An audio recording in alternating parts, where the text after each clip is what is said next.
The title-defending Muhammad Ali and his challenger Smokin Joe Frazier arrived separately on elegant black Mercedes that crossed the almost empty Metro Manila streets like in this day's Every Time Our Own Manny Pacquiao fights from their respective hotels.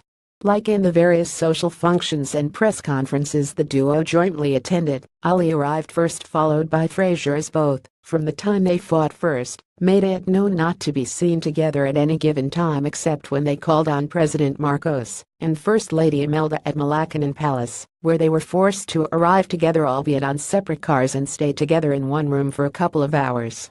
Outside of the Araneta Coliseum, renamed Philippine Coliseum for that particular historic event, everything was quiet. President Marcos declared the day a special holiday to allow every Filipino to watch what later turned out the fight of the century.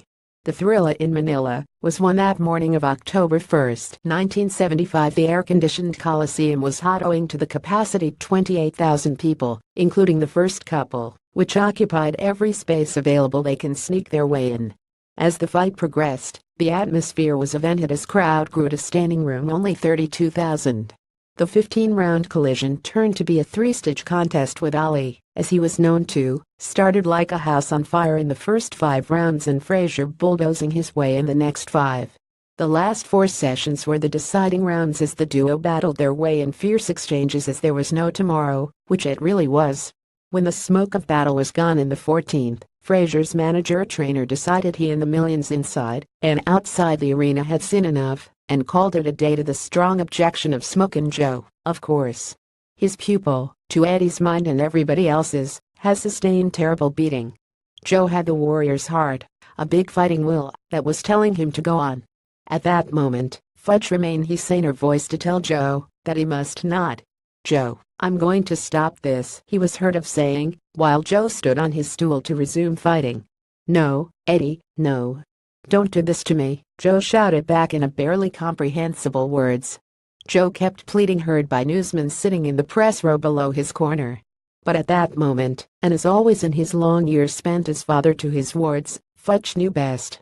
In soft authoritative voice, he said, "Sit down, son, it's all over. The world will never forget what you did here today." In the opposite corner, Ali, bloodied too, and gasping for breath, rejoiced upon hearing Frazier's corner had thrown in the towel, then collapsed on his stool, as if hit by a sniper's shot. He later said in his dressing room that had Frazier answered the bell signaling the start of the 15th, it could have been him to quit on his stool. "'Twas like death. Closin' thing to die in that I know." With the only strength left in them, the two fighters struggled on their way to their respective dressing room. Ali was draped around the shoulders of 2 of his handlers as they entered the room. Joe wept inside his room, consoled by Fudge. Bob Goodman, promoter Don King's press liaison, asked if Joe can meet media men in the traditional post-fight press conference. Joe agreed and readily went to the press con. When Goodman went to Ali's room and asked if he can, Drew Brown yelled at him, "You insane, look at him." Ali was slumped on a sofa, his skin a gray color. "Joe's already there," Goodman said. Only upon hearing this that Ali stood up to join the meeting with the media.